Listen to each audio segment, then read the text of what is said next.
नमस्कार, मैं हूं संजय शर्मा। आप देख रहे हैं 4 PM न्यूज नेटवर्क। इस पूरे साल की सबसे शर्मिंदगी वाली ये तस्वीर जो आप देख रहे हैं, लाल कृष्ण आडवाणी जी को भारत रत्न देने गए थे। प्रधानमंत्री जी उसमें मौजूद थे, राष्ट्रपति देने गई थी, भारत रत्न दे दिया। तो तस्वीर बराबर में राष्ट्रपति खड़ी है। ये देश की प्रथम नागरिक हैं राष्ट्रपति, आदिवासी हैं, महिला हैं और राष्ट्रपति हैं। प्रधानमंत्री के कद से कहीं बड़ा पद होता है उनका। प्रधानमंत्री बैठे हैं, लाल कृष्ण आडवाणी का स्वास्थ्य नहीं है, चलो मान सकते हो बैठे हैं, लेकिन जिस समय राष्ट्रपति खड़ी है उस समय प्रधानमंत्री को खड़ा होना चाहिए। लेकिन जो व्यक्ति खुद को देवताओं का देवता मानता हो, उनके पार्टी के अध्यक्ष जेपी नड्डा उनको देवताओं का देवता मानते हैं, खुद प्रधानमंत्री को एहसास होता है कि वो इस सदी के नहीं है, किसी और ग्रह से आए हैं। अयोध्या में राम मंदिर जमीन घोटाले में जिनका नाम बड़ी चर्चाओं में आया, राम मंदिर के कर्ता धर्ता चंपत राय, वो कहते हैं वो भगवान विष्णु का अवतार है। तो भगवान को ऐसे राष्ट्रपति के सामने खड़ा होने की क्या जरूरत?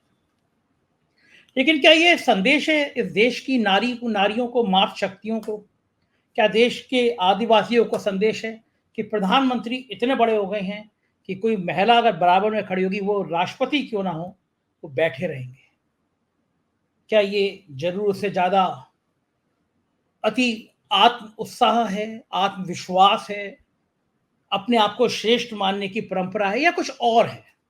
फिलहाल मैं इस तस्वीर को देख के शर्मिंदा हुआ। कुछ भक्त, कुछ गोदी मीडिया के लोग, कुछ कथित इंटेलेक्चुअल वो कह रहे हैं कि जब राष्ट्रपति भवन में भी पुरस्कार दिया जाता है, राष्ट्रपति पदक देती हैं, बाकी लोग बैठे रहते हैं। इन मूर्खों को ये नहीं पता ये राष्ट्रपति भवन नहीं है, और जिस समय राष्ट्रपति ने दिया ये उस समय की तस्वीर नहीं है। राष्ट्रपति भवन में समारोह होता है, ये समारोह नहीं था, उनके घर का था। तो जिस तरह की तस्वीर है वो तस्वीर पूरी व्यवस्था को सामने लाने के लिए पर्याप्त है, लेकिन ऐसे मंद बुद्धि जो है, इनके दिमाग में गोबर भरा, उनसे आप बहस नहीं कर सकते। दरअसल आज प्रधानमंत्री थोड़े चिंतित थे। मेरठ की रैली में उनकी बौखलाहट साफ देखी जा रही थी। आज बॉडी लैंग्वेज प्रधानमंत्री की बता रही थी प्रधानमंत्री परेशान है। परेशान इसलिए थे कि आज दिल्ली में जो रैली हुई, महारैली हुई इंडिया गठबंधन की, उसने प्रधानमंत्री को बेचैन कर दिया। इतनी बड़ी संख्या में केजरीवाल के समर्थन में इंडिया गठबंधन जुटेगा, इतनी गर्मी में इतनी भारी भीड़ आ जाएगी, यह प्रधानमंत्री ने सोचा नहीं था। और जो भाषण हुए वो आज प्रधानमंत्री की इज्जत को तार तार करने के लिए पर्याप्त थे। सबने बताया डंके के चोट पर कि इस देश का सबसे बड़ा घोटाला, इलेक्टोरल बॉन्ड का घोटाला, प्रधानमंत्री ने कितनी सफाई के साथ किया, भारतीय जनता पार्टी ने कितनी सफाई के साथ किया। इस बॉन्ड में की बहती हुई भ्रष्टाचार की गंगा में किस किसने हाथ नहीं धोए। जिन बड़ी बड़ी दवाओं की कंपनी के सैंपल फेल हो गए थे, यानी मेरे आपके शरीर के संग खेलने वाली जो खाने पीने वाली दवाएं हैं, जो हमें शरीर को संचालित करती, स्वस्थ बनाती, उनके सैंपल फेल हो गए, यानी दवाएं गलत थी। लेकिन उन्हें हजारों करोड़ रुपए प्रधानमंत्री जी को, यानी भारतीय जनता पार्टी के फंड में जमा किए इलेक्टोरल बॉन्ड के जरिए, और वो क्लीन चिट पा गए। शराब नीति जिसकी वजह से केजरीवाल जेल में है, उसका मुख्य आरोपी ईडी ने जेल भेजा। उसने कहा मेरी पीठ में दर्द है, जमानत दे दी गई। उसने सैकड़ों करोड़ रुपए के बॉन्ड खरीदे, बीजेपी को दिया और वो बाहर हो गया। मैं कह रहा हूं देश में इतना बड़ा घोटाला, ये बोफोर्स और राफेल से भी कहीं ज्यादा, कहीं गुना बड़ा घोटाला है। गोदी मीडिया को कह दिया गया है, उनके आका की तरफ से एक पीएमओ के एक बड़े अफसर जिनका नाम हरेन जोशी है, कई बार चर्चा में आता है उनका नाम, कई लोग लेते हैं, बताया जाता है उन्होंने कह दिया कि खबरदार जो इलेक्टोरल बॉन्ड पर चर्चा की।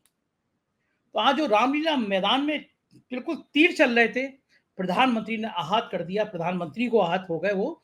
और आज पूरी बॉडी लैंग्वेज बदली हुई थी, बहुत चेंज थी, बौखलाहट नजर आ रही थी। इसी चक्कर में आज उन्होंने जयंत चौधरी की काम भर की बेइज्जती कर दी।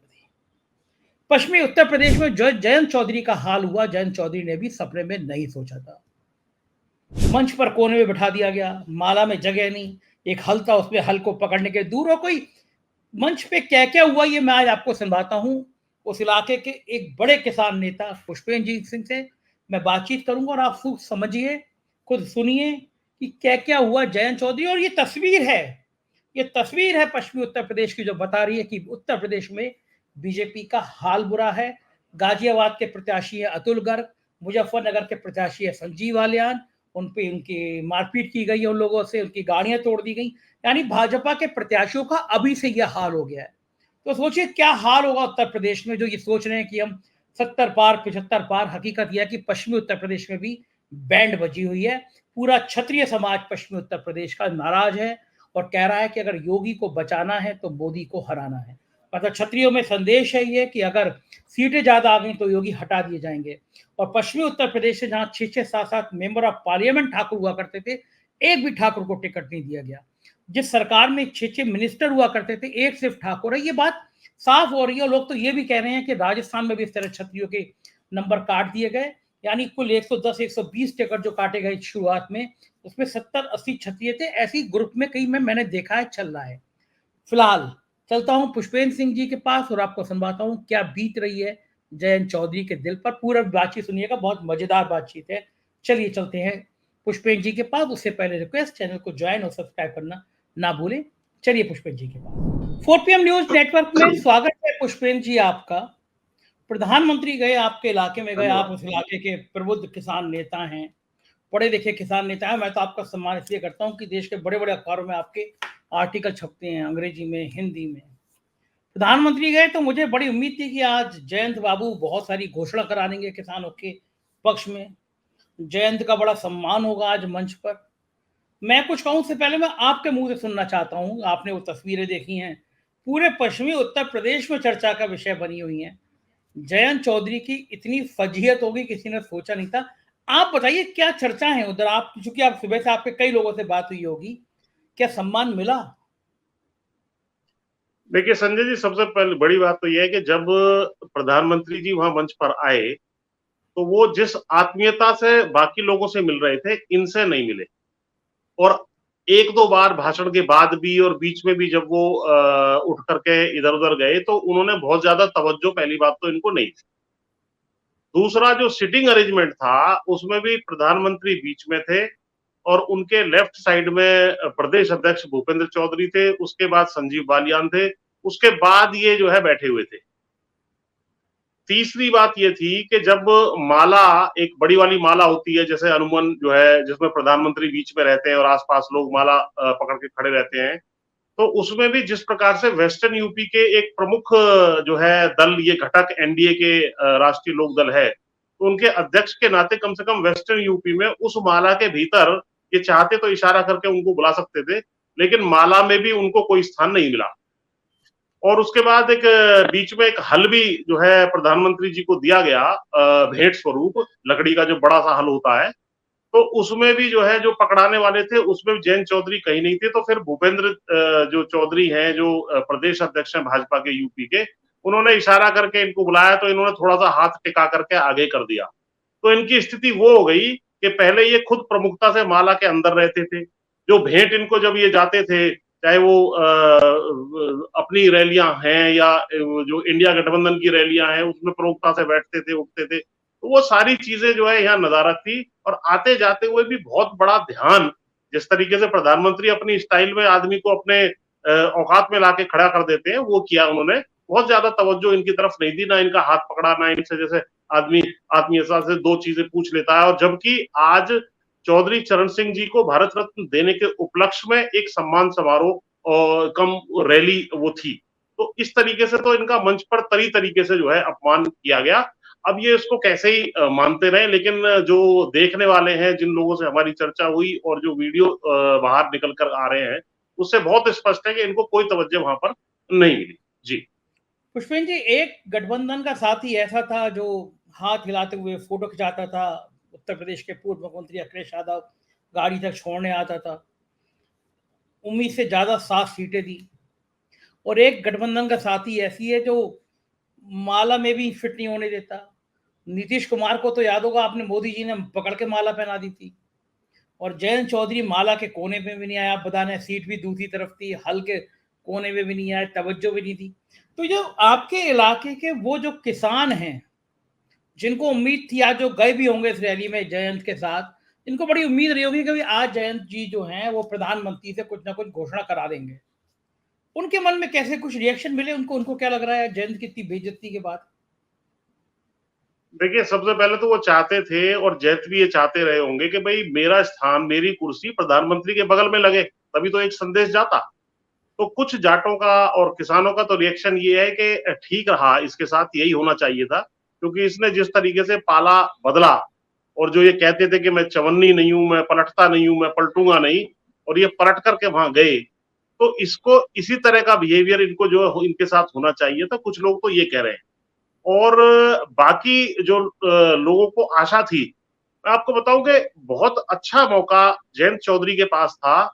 जो नाराजगी उनके प्रति थी लोगों की कि भाई ये क्यों जाकर के दूसरे पाले में जुड़े, उस नाराजगी को कम करने का इनके पास एक गोल्डन चांस था, क्योंकि ये प्रमुख रैली थी यहाँ पर प्रधानमंत्री जी के साथ उनकी। तो उसमें ये रैली से पहले ये इनसे कुछ वार्ता कर सकते थे कि भाई जो किसानों की मांग है, उनमें से कुछ मांगों पे कम से कम जो है आप जो है घोषणा यदि यहाँ कर देते हैं, तो हमें भी जो है अपने वोटर्स को फेस करने के लिए, और एक तरीके से जो है फेस सेविंग हमारी हो जाएगी, आप कम से कम इसको कर दें। लेकिन उसको करवाने में भी ये बिल्कुल जो है नाकाम रहे। कोई भी घोषणा किसानों से संबंधित, एक भी घोषणा, केवल जो है इधर उधर की बातें होती रही। ये भी अपने भाषण में केवल जो है एक भाटगिरी सी करते रहे और प्रशंसा करते रहे। अदरवाइज कोई वास्तविक घोषणा जो है किसानों के पक्ष की या जाटों के पक्ष की ये नहीं करवा पाए। जी पुष्पेंद्र जी, प्रधानमंत्री जी को ये एहसास नहीं था कि इस इलाके के किसान और खासतौर से जाट नेता बहुत भड़के हुए हैं। जो किसानों की बेटियां थी, जो खिलाड़ी थी, उनका जिस तरह दिल्ली में अपमान हुआ, जाट समुदाय से अधिकांश आती थी वो, जिस तरह उनको घसीटा गया दिल्ली में, पूरे देश में खासतौर से जाट समुदाय में बड़ा, खा पंचायतों में बड़ा गुस्सा था, नाराजगी थी। और जाट समुदाय तो बड़ा स्वाभिमानी कौम होती है, वहां पे जाट बिरादरी की कोई बहू बेटी पे हाथ डाले, निगाह टेढ़ी करे तो गुस्सा आता है। उन उन सारे सपनों को आज मौका था जयंत को कि किसान रखते प्रधानमंत्री के साथ, क्यों नहीं कर पाए जयंत चौधरी, हिम्मत क्यों नहीं कर पाए आज ये कहने की कि ब्रजभूषण को टिकट मत देना, इस इलाके के लोगों की बात है। बल्कि मैं तो देख रहा था एक विज्ञापन जिसमें जयंत चौधरी के सम्मान में ब्रजभूषण का फोटो भी लगा हुआ था उस विज्ञापन में। तो क्या अब वो, जी उनको जी। लगता नहीं है इस इलाके के लोग बड़ा भड़क जाएंगे ऐसी चीजों से? नहीं देखिए, इलाके के लोग जो एक्सपेक्ट कर रहे थे इनसे कि भाई कम से कम, जैसे एमएसपी की लीगल गारंटी की बात है, एमएसपी की लीगल गारंटी के विषय में जो पिछली बार किसान आंदोलन दिल्ली के चारों तरफ हुआ था, जिसमें 750 से ज्यादा किसान भाई हमारे शहीद हुए थे, उसमें सहमति बनी थी कि एमएसपी की लीगल गारंटी आपको समयबद्ध तरीके से दी जाएगी। उस पर ये दबाव वहां बना सकते थे, क्योंकि अब ये भाजपा के अंदर तो है नहीं कि उनको सुननी सुननी है, लेकिन बाहर होते हुए, एनडीए का पार्ट होते हुए, अपने दल का राष्ट्रीय अध्यक्ष होते हुए भी ये दबाव नहीं बना पाए। मुझे बड़ा आश्चर्य है। और बड़ा ही हल्के किस्म का इन्होंने सारा भाषण दिया। तो एमएसपी की लीगल गारंटी पर ये कह सकते थे कि भाई एमएसपी की लीगल गारंटी कम से कम किसानों की, मसीहा चौधरी चरण सिंह जी को भारत रत्न देने की आप बात कर रहे हैं, तो कम से कम उनके लिए जो है कम से एमएसपी की लीगल गारंटी आप घोषित कर दें।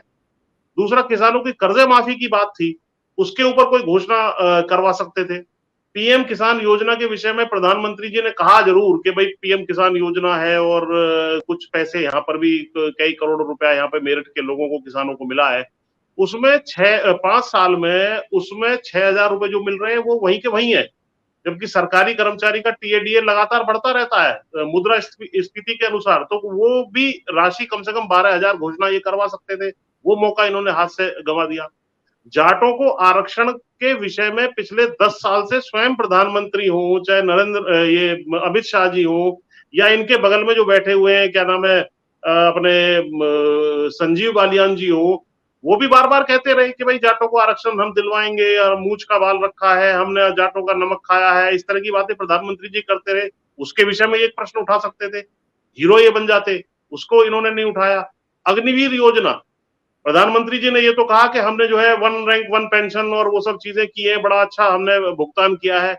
अब अग्निवीर योजना, जिस पर आपके गांव गांव बच्चे प्रैक्टिस करते हैं, 4-4 3-3 साल भाग करके वो अपने आप को मजबूत करके वहां भर्ती होने जाते हैं, और 4 साल की नौकरी को बाद घर आ जाएंगे, भारी रोष है ग्रामीण क्षेत्र में। उसके विषय में इन्होंने कोई मांग नहीं उठाई।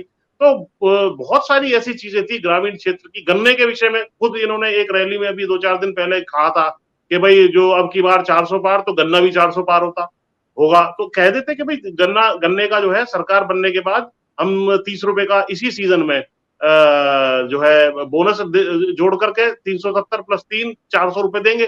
और अगली बार फिर इसको आगे बढ़ाएंगे, इस मांग को ये रख सकते थे। तो आज ये साबित हो गया कि ये केवल जो कुछ लोगों के मन में एक आशा थी कि हो सकता है ये सत्ता के लिए नहीं गए हैं, अपने मुद्दे वहां जाकर के उठाएंगे, वो भी टूट गई।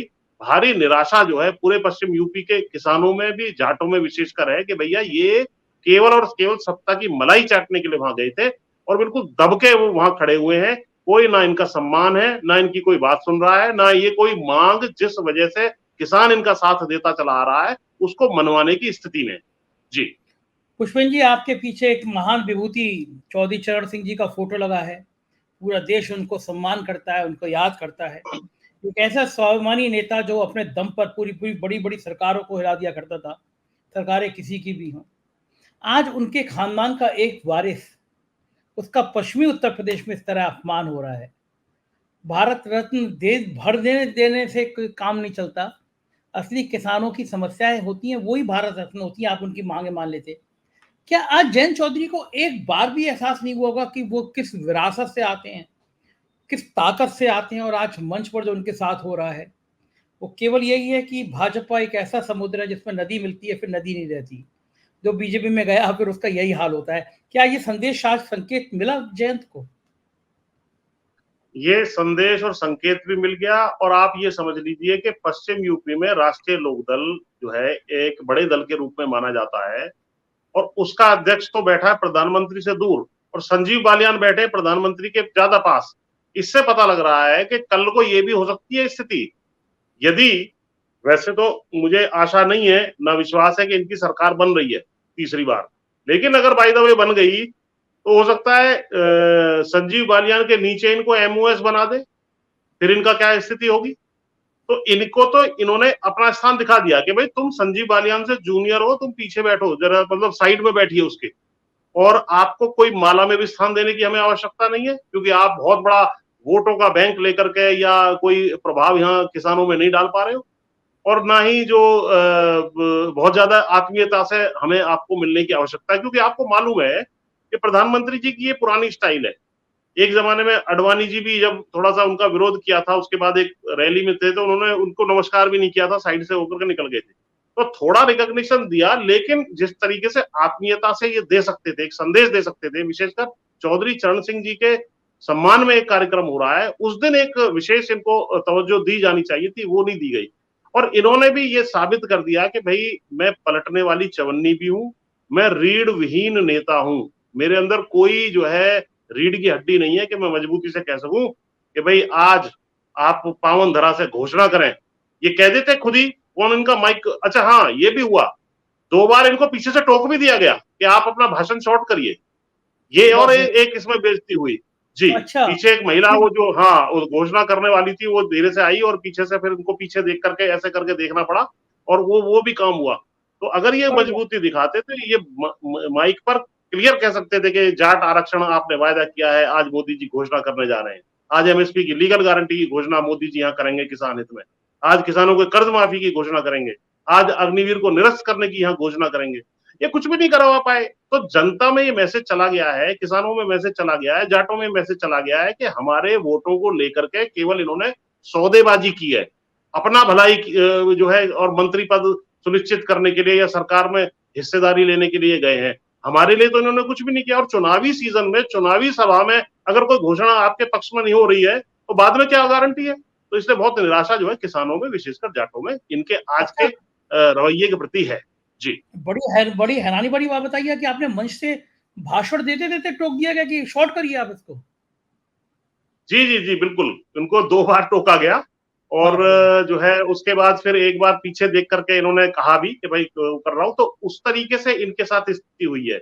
और इनको इलाका उनका पश्चिमी उत्तर प्रदेश इलाका माना जाता है, इलाका उनका, जगह उनकी, उन्हीं से कहा जा रहा है कि भाषण हल्का करो, छोटा करो। माला में जगह, माला में स्थान नहीं, हल पकड़ने का मौका नहीं, कुर्सी कोने पे। भीड़ में भी आपको मैं बता रहा हूँ, भीड़ में भी लोकदल के झंडे नहीं थे, या तो उनसे झंडे रखवा लिए गए होंगे कि आप झंडा नहीं लहराएंगे यहाँ पर। कुछ लोगों ने लोकदल की टोपी पहनी हुई थी और गले में गमछा था लोकदल का, ये था कुछ लोगों के, लेकिन झंडा मैंने कोई किसी को लहराते हुए नहीं देखा पूरी सभा में कि भाई कोई लोकदल का झंडा लहरा पा रहा हो वहां पर। तो इनको बिल्कुल स्थान दे दिया गया और मंच के ऊपर भी चौधरी चरण सिंह जी का फोटो अवश्य था, मोदी जी का फोटो था, इनका फोटो भी उसमें से नदारत था। तो इनको बता दिया गया है भाई आप 2 सीटों के हिसाब से हो, आप मतलब राजनीतिक रूप से भी चवन्नी हो और पलटने वाली चवन्नी भी हो, तो आपको ज्यादा हमें तवज्जो देने की आवश्यकता नहीं है। मुसलमान आपके पास से भाग चुका है, जाट आपके पास पहले ही 2-4 जिलों में आधा था, उसमें से भी आधा भाग चुका है। बाकी जब इनको बाद में पता लगेगा जो दुष्यंत चौटाला के साथ बिहेवियर भाजपा ने किया है हरियाणा में, वही बिहेवियर इनके साथ यहाँ होगा, मैं आपको बता रहा हूँ, क्योंकि इनकी जो राजनीतिक ताकत है, इनका जो राजनीतिक समर्थन है, किसानों का जो समर्थन था, जाटों का जो समर्थन था, वो कहीं ना कहीं रिपोर्ट इनके पास भी, भाजपा के पास भी, प्रधानमंत्री जी के पास भी है कि इनके पास वो समर्थन नहीं है। वरना किस प्रकार से, आपको याद होगा एक सभा में जब ये चंद्रबाबू नायडू नहीं बैठ रहे थे तो हाथ पकड़ के जबरदस्ती प्रधानमंत्री जी ने खींच करके उनको अपने बगल में बिठाया था, आपको याद होगा। और इसी तरीके से जो माला जब पहनी जा रही थी बिहार में, तो नीतीश कुमार जी थोड़ा माला से बाहर थे, तो हाथ पकड़ के उनको अंदर लेकर के वो आए। तो मोदी जी चाहते, उनकी देखिए बड़ी तेज नजर है, उनको मालूम होता है कौन कहाँ खड़ा हुआ है मंच पे, किसको लाना है, किसको हटाना है। एक अभी पीछे इंसिडेंट आया था जिसमें वो राजनाथ सिंह अपनी गर्दन उस माला में डालने की कोशिश कर रहे थे, तो उनकी थोड़ी नजर टेढ़ी हुई, तो उनको बाहर माला से अपनी गर्दन करनी पड़ी। तो वो आसानी से कह सकते थे इनकी तरफ देख करके भाई के जयंत को ला करके मेरे बगल में खड़ा करिए, लेकिन उन्होंने जानबूझ करके माला पकड़ने वालों के का भी स्थान नहीं था, पकड़ने वालों से भी बाहर ही वो रह गए, उनका कोई मतलब हल पकड़ने में भी इसी तरीके से और माला में भी, मतलब इससे ज्यादा बेइज्जती नहीं हो सकती। लेकिन उस बेइज्जती के बाद भी सत्ता की मलाई चाटने के लिए वहां खड़े हैं, तो भाई खड़े रहे, हम लोग तो इसका विरोध करेंगे जी। अच्छा, मुझे ईमानदारी से बताइए, बिल्कुल बिल्कुल ईमानदारी बताइएगा, आपने कल्पना करी थी कि जयंत चौधरी की इतनी बेइज्जती प्रधानमंत्री के सामने हो सकती है? मैंने क्या, जयंत चौधरी ने कल्पना नहीं की होगी? जयंत चौधरी ने सोचा होगा मैं तो बहुत बड़ा नेता हूं भाई, मैं चौधरी चरण सिंह की विरासत को लेकर के जा रहा हूं, मैं तो जाटों के और किसानों के वोट भरपूर दे दूं। पहली बेइज्जती तो इनकी यही हुई कि 7 वहां सीटें वो जो है दे रहे थे, वो घटा करके 2 कर दी, ये चू नहीं कर पाए। उसके बाद जो है जिस तरीके से आपने देखा सिस्टम को, और मैंने जो सारी बातें बताई, इनको मालूम ही नहीं था कि इस तरीके से, भाई अगर मान लीजिए ये सभा राहुल गांधी की और अखिलेश यादव की और जयंत चौधरी की यहाँ इंडिया गठबंधन की सभा होती, तो ये मेरठ में प्रमुखता से बैठते। अगर बीच में राहुल गांधी बैठते तो दोनों आसपास बैठते और उसका एक संदेश एक अलग जाता। लेकिन ये तो तीसरे चौथे नंबर पे साइड वाइड में बिठा दिए हैं, और संजीव बालियान से भी इनकी कैटेगरी डाउन कर दी गई है, और इनको माला में स्थान छोड़ो, माला को पकड़ने तक का स्थान नहीं मिला। हल को पकड़ने के लिए भी इनको न्योता देना पड़ा कि भाई जरा इनका भी हाथ लगवा देते, तो इन्होंने एक हाथ से थोड़ा सा कर दिया। और आते जाते जब सबके सामने से गुजरते हैं ना 1-2 बार प्रधानमंत्री, स्पीच से पहले, स्पीच के बाद, बहुत ज्यादा तवज्जो इन्हें नहीं दी गई। तो इससे पता लग रहा है कि इनकी बहुत ज्यादा आवश्यकता शायद मोदी जी को नहीं थी, इनको लाए इसलिए कि इनको यहाँ खत्म किया जाए, और वो मकसद बहुत तेजी से सबके सामने सार्वजनिक रूप से भी दिखाई दे रहा है। जबकि चुनाव है, आश्चर्य की बात तो यह है कि चुनाव में आदमी जिसका कोई काम नहीं होता, जिसपे 2 वोट नहीं होती, उसको थोड़ा सम्मान दे देता है। तो इनको तो खुलेआम ये संदेश दिया जा रहा है कि तुम्हें हम लाए ही इसलिए कि तुम्हें बलि का बकरा बनाना है, और वो तुम्हारा बना दिया गया है। अब तुम ज्यादा अपने पर मत चलाओ, या 2 सीटें तुम्हारे पास है, इनको शांति से जिता करके बैठो। इनको मंत्री बनाया जाएगा, मुझे इसमें जो है बहुत बड़ा डाउट है, अगर इनकी सरकार बन गई तो केंद्र में, और उसके बाद बना भी दिया जाएगा तो इसके नीचे संजीव बालियान के बना दिया जाए, मुझे कोई आश्चर्य नहीं होगा जी। सही है। एक बात और बताइए, 2 वीडियो वायरल हुए, एक गाजियाबाद के प्रत्याशी अतुल गर्ग, उनकी मारपीट करते हुए उनसे लोग, कल संजीव बालियान की कुछ तो लोग कह रहे हैं ठुकाई उकाई भी हो गई, लेकिन गाड़ी वाड़ी तोड़ दी गई। तो ये जो भारतीय जनता पार्टी के लोकसभा के प्रत्याशी हैं पश्चिमी उत्तर प्रदेश में, अगर इनकी पिटाई हो रही है, इनकी गाड़ियां तोड़ी जा रही हैं, तो ये है क्या, मामला क्या है ये? देखिए, जनता में जो है संजय जी बहुत ज्यादा अंदर अंदर रोष है, विशेषकर युवाओं में जो बेरोजगारी है वो चरम पे पहुंची हुई है।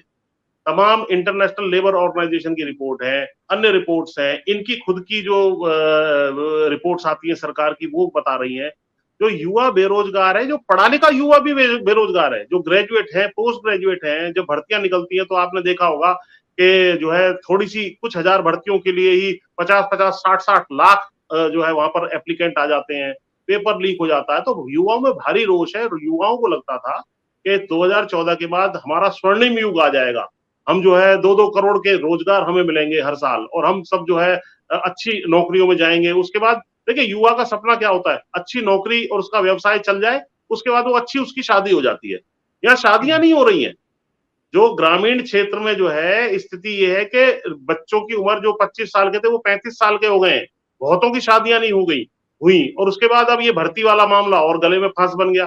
भर्ती हो जाते थे तो कम से कम जो है अब लोग जो 4 साल का अग्निवीर है उससे शादी करने के लिए, लड़की देने के लिए उसको तैयार नहीं है।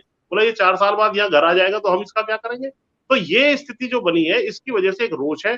और ये जो बड़ी बड़ी बातें करते हैं, मोदी जी ने भी आज बड़ी बड़ी बातें की हैं, कोई ठोस बात जो कहने वाली बात है वो नहीं है। इसकी वजह से रोष है, जिसका परिणाम कहीं गाड़ी तोड़ने में, कहीं पिटाई होने में, कहीं आपस में कार्यकर्ताओं के भिड़ने में लग रहा है।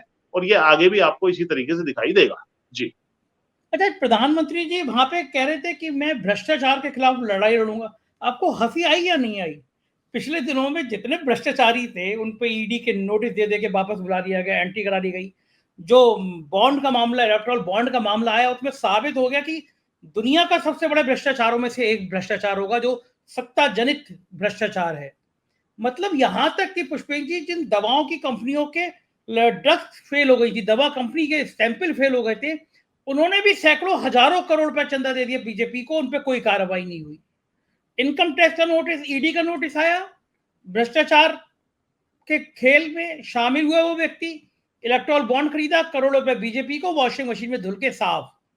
अब शराब नीति जिसमें केजरीवाल जेल में है, ईडी ने गिरफ्तार करके जेल भेज दिया। उसने कहा मेरी पीठ में दर्द है, जमानत मिल गई, बाहर आया, कई करोड़ रुपए बीजेपी को दिया इलेक्ट्रॉल बॉन्ड से और बरी। इतना बड़ा तमाशा जिस पार्टी में हो रहा, उसका मुखिया प्रधानमंत्री कह रहा हो कि भ्रष्टाचार के खिलाफ बहुत बड़ी लड़ाई लड़ रहा हूं मैं। लोग, जनता हंसती नहीं होगी सोच सोच के क्या बोल रहे हैं प्रधानमंत्री? देखिए संजय जी, जब ये भ्रष्टाचार की बात कर रहे थे, ये थोड़े से बौखलाए हुए भी थे आज मोदी जी, आप देखेंगे। अदरवाइज ये बहुत कूल काम होकर के बोलते हैं। हाँ, और आज बॉडी आज लैंग्वेज इनके, गड़बड़ा दी हाँ, थी। आज इनकी जो बॉडी लैंग्वेज और वो थी, इनको लग रहा था क्योंकि एक बहुत सफल रैली रामलीला मैदान में इंडिया गठबंधन की आज हुई है। और उसमें तमाम भ्रष्टाचार के और तमाम इलेक्टोरल बॉन्ड के, वॉशिंग मशीन के तमाम मुद्दे उठाए गए। और इलेक्टोरल बॉन्ड में जो 8,500 करोड़ रुपए मिले हैं इनको, और उसका लिंक जिस जिस तरीके से खुलता चला जा रहा है कि भाई आपके ऊपर छापा डाला, आपने इलेक्टोरल बॉन्ड दिया, आपको मुक्त कर दिया, आपको ईडी ने पकड़ा, उसके बाद आपने जो है इलेक्टोरल बॉन्ड दिए, आपको जो है जेल से जाने से रुक गए। आपने इलेक्टोरल बॉन्ड दिया, कुछ समय बाद आपको बड़ा ठेका मिल गया। तो या आपकी दवाइयां का सैंपल फेल हो गया, आपने इलेक्ट्रॉन बॉन्ड दिया, आप पाक साफ हो गए। तो ये सारी की सारी सीरीज, ये लाखों करोड़ का वास्तव में घोटाला है। ये तो ऑफिशियली जो पैसे आए हैं वो है 8,500 करोड़। उसके अलावा आगे आगे ये 10,000 करोड़ के और इलेक्ट्रॉन बॉन्ड छापने का ऑर्डर दे चुके थे। कल परसों रिपोर्ट आई है इंडियन एक्सप्रेस में। वो हाँ, तो हाँ। निरस्त करना पड़ा बीच में, क्योंकि वो सुप्रीम कोर्ट का आदेश आ गया था। तो इलेक्ट्रॉन बॉन्ड के माध्यम से भारी घपला घोटाला ये करने जा रहे थे। जो नोटबंदी है उसके विषय में भी एक सुप्रीम कोर्ट की जज का की जो है एक भाषण में उन्होंने कह दिया है कि किस तरीके से नोटबंदी में गड़बड़ियां हुई हैं, काला धन सारा का सारा जो है सफेद हो गया। आज ये किस मुंह से कह रहे हैं कि भाई हम भ्रष्टाचारियों को पकड़ रहे हैं? जितने भी भ्रष्टाचारी हैं, जो ब्रांडेड हैं, जिन पर भ्रष्टाचार की बहुत तगड़ी मोहर लगी हुई है, उसको लेकर के ये जो है किस मुंह से कह सकते हैं कि साहब हमने जो है भ्रष्टाचार के खिलाफ हम लड़ाई लड़ रहे हैं? ये तमाम जो इनके ढकोसले जनता देख चुकी है। और इनकी जो वॉशिंग मशीन में ये साफ कर करके उनको अपने यहाँ सजाते रहते हैं, उनको टिकट देते रहते हैं। जनता जान रही है कि भाई इनके बस की भ्रष्टाचार से लड़ना नहीं है। ये तो इंस्टीट्यूशनलाइज कर दिया गया, संस्थागत बना दिया गया, भ्रष्टाचार को लीगलाइज कर दिया गया है कि आप इलेक्ट्रल बॉन्ड लो, आप तमाम अपनी मुसीबतों से छुटकारा पा जाओ। अगर आप बिजनेसमैन हो, अगर आप राजनीतिज्ञ हो, हमारे साथ आ जाओ, आप सारे के सारे हर तरीके से पाक साफ हो जाओगे। तो ये चीज साबित हो चुकी है। इसलिए इनकी भ्रष्टाचार वाली बात पर कोई विश्वास नहीं करेगा। और तो और महिलाओं के बारे में इन्होंने कहा महिलाओं का हम बड़ा सम्मान करते हैं। आज जो महिला राष्ट्रपति हमारी सम्मानित दलित वर्ग से आती हैं और वो खड़ी हुई हैं, ये वहां पर जो है दांत दिखाते हुए या हंसते हुए वहां पर साइड में बैठे हुए हैं, जब एल के अडवाणी साहब को भारत रत्न दिया जा रहा है। अरे अडवाणी साहब तो कम से कम जो है स्वास्थ्य कारणों से खड़े नहीं हो सकते, इसलिए उनको खड़े होकर के उन्होंने दिया। जैसे ही महिला वहां खड़ी है, राष्ट्रपति हैं, तो तुरंत प्रधानमंत्री जी को अपने स्थान पर खड़े हो जाना चाहिए था। लेकिन उनके बगल में बैठ करके जिस तरीके से वो छवि गई है, वो बड़ी शर्मनाक है और बताती है कि वास्तव में इनका महिलाओं के प्रति क्या रुख है, कितना सम्मानी महिलाओं का करते हैं। जी। एक आखिरी सवाल पुष्पेन जी, आज जो रामलीला मैदान में दिल्ली में रैली हुई है, उसके क्या संकेत देखते हैं? किस तरह ताकत देखते हैं, किस तरह कमजोरी देखते हैं, क्या संदेश निकले हैं आज दिल्ली की रैली के? देखिए संजय जी, पूरे देश में संदेश ये चला गया है कि विपक्ष के जो नेता हैं या विपक्ष जो है, वो ना केवल एकजुट है, डराने, धमकाने, नोटिस देने या जेल में डालने के बावजूद भी मजबूती से विपक्ष एक जगह एकजुट होकर के खड़ा हुआ है। और विपक्ष को तो मैं आपको बता दूं, इनकी 303 सीटें थी। विपक्ष तो केवल इनकी 70-80 सीटें यदि घटा देता है जो इनकी घट रही हैं। यदि आप यूपी की बात करें, यूपी में भी वो स्थिति इस बार नहीं रहेगी जैसे पिछली बार थी। और अंदर खाने भी योगी जी भी नहीं चाहते कि बहुत ज्यादा सीटें लेकर के आए और मेरा ही नंबर लगा दें। जिस प्रकार से इन्होंने हरियाणा में कल्याण किया है, उत्तराखंड में किया था या गुजरात में किया था, पूरी कैबिनेट बदलवा दी थी, तो ऐसा कुछ भी ड्रामा हो सकता है यहाँ पर अगर ये ज्यादा लेकर के आ गई। मैं आपको बहुत विश्वास से कह रहा हूँ और अंदर की खबर बता रहा हूँ, और ये नहीं चाहते कि बहुत ज्यादा आए। दूसरा, इसी तरीके से बाकी चीजें जो देश भर में ये करते रहते हैं, कर रहे हैं, तो कहीं ना कहीं विश्वास इनके ऊपर बहुत ज्यादा अब लोगों को नहीं बचा है। इनकी ये संदेश रामलीला मैदान से चला गया है। भ्रष्टाचार का मामला हो, बेरोजगारी का मामला हो, महंगाई का मामला हो, हर तरीके से ये सरकार जो है फेल हो गई है। और इससे छुटकारा पाने के लिए देश का युवा, देश के किसान, देश की महिलाएं जो है बिल्कुल जो है आतुर है। और जो पीडीए वाली बात अखिलेश जी करते हैं, पिछड़ा, दलित, अल्पसंख्यक, अल्पसंख्यक तो भारी नाराजगी है।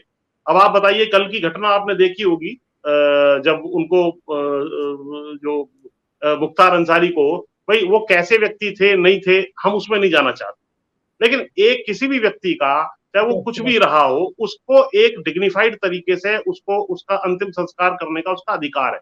आप जो है डीएम को भेज करके धमकवा रहे हैं लोगों को। अरे कितने लोग किसके संस्कार में आएंगे? वो किसी निमंत्रण पत्र के आधार पर थोड़ी आते हैं, वो लोग अपनी मर्जी से समर्थन देने आते हैं। कितने ही लोग आ सकते हैं? तो इसकी शादी थोड़ी थी कि भाई निमंत्रण पत्र दिया था इतने लोग, तो वो उसका बड़ा इंप्रेशन खराब गया। जी। अच्छा, मैं आखिरी सवाल तो मैंने कह दिया था, लेकिन एक सवाल और रह गया था, मैं वो पूछ लूं आपसे। मेरे को बहुत सारे लोगों ने बताया कि खास तौर से मुजफ्फरनगर संजीव बालियान के खिलाफ क्षत्रिय लामबंद हो गए हैं, तो क्षत्रिय बहुत नाराजगी है बालियान से ले, गाजियाबाद से लेके और मुजफ्फरनगर तक, क्योंकि उस इलाके में 7-8 क्षत्रियों को हमेशा टिकट मिलता रहा है, पूरे 3-4 मंडल को जोड़ के। इस बार किसी क्षत्रिय को नहीं मिला। तो मुझे को बताया कि बालियान के इलाके में तो 100% क्षत्रिय जो है वो बाइकआउट करने पर तुल गए। क्या ये खबर सही है? देखिए, मुख्य रूप से जो सरदना सीट पड़ती है, जिसमें पहले ये संगीत सोम विधायक थे और 2022 के चुनाव में हार गए थे, तो वो तो उनका तो भाषण आ गया है जिसमें वो कह रहे हैं, देखो भाई गद्दारों, हाँ उन्होंने कह दिया गद्दारों को सबक सिखाना है। मैं किसी का नाम नहीं ले रहा, आप समझ रहे हैं कौन है गद्दार। और अगर मैं भी उनके लिए पक्ष में वोट मांगने आऊं तो मेरी भी इस कान से सुन के इस कान से निकाल देना, लेकिन उनको सबक सिखा देना। उनका भाषण है जिस पर लोग खूब तालियां बजा रहे हैं कि साहब जो उनको सबक सिखाना है, गद्दार कौन है भाई, बिना नाम लिया आप समझ जाओ। तो लोग समझ रहे हैं कि भाई किस तरीके से जो है उनको इंप्रेशन ये है कि भाई संजीव बालियान के विरोध के कारण ही मैं हारा हूं कहीं ना कहीं, तो इसलिए उनको ये। और आगे भी वो देखते हैं कि भाई अगर संजीव बालियान जीत गए तो मेरी राजनीति लगभग खत्म है, इस बार मैं हार गया, उसके बाद अगली बार टिकट मिले ना मिले क्या। मुझे भी कुछ लोगों ने बताया था तो इसलिए बड़ा विरोध हो रहा है। सैनी बिरादरी में विरोध है, प्रजापतियों में विरोध है, क्योंकि प्रजापति तो कैंडिडेट ही दे दिया है मुजफ्फरनगर से उन्होंने, जो है मायावती ने। उसके अलावा एक त्यागियों में बहुत विरोध है, त्यागियों ने अपना एक कैंडिडेट ही वहां खड़ा कर दिया है। तो कई इस तरह के हैं जिनके जो इनके वोटर थे, इस तरह के कैंडिडेट हो, चाहे वो 10,000 काटे, 20,000 काटे, 25,000 काटे, तो उस तरह की स्थिति बन गई है। बहुत टफ चुनाव इनका बन गया है। इसलिए कुछ जो ये जो झगड़ा हुआ है, इसमें भी मैं आपको बता दूं, जो रात गाड़ी टूटने उठने वाली बात होती है, उनकी गाड़ी में कुछ ऐसे एलिमेंट थे जिन्होंने वहां पर राजपूतों के गांव में जाके कुछ झगड़ा सा हो गया था इनका, और जब ये निकलने लगे तो फिर पथराव हो गया, क्योंकि इन्होंने उनके साथ मारपीट कर दी थी। इस तरह की कुछ चर्चाएं हैं मार्केट में। जी, यानी खबर सही थी। वो बात भी सही है कि बालियान साहब ने अगर संगीत सोम का विरोध किया था विधानसभा में, तब तो नंबर संगीत सोम का है लेने का। और आप सही कह रहे हैं, उस इलाके के बहुत सारे क्षत्रियों ने मुझे भी सूचना दी कि बालियान को हराने के लिए क्षत्रिय लामबंद हो रहे। देखते हैं क्या होता है राजनीति में। फिलहाल बहुत बहुत शुक्रिया पुष्पेन जी, आपने इतना कीमती समय दिया। आभार आपका। तो ये थे पुष्पेंद्र सिंह जी और आप सुन रहे थे हाल है बयां, क्या जो हाल कर रहे थे कि क्या हाल हो गया है आज जयंत चौधरी का। आप समझ सकते हैं कि उत्तर प्रदेश में भी हाल क्या होने वाला है। कैसी लगी बातचीत बताइएगा जरूर, मैं आपका इंतजार करूंगा। शुक्रिया, थैंक यू।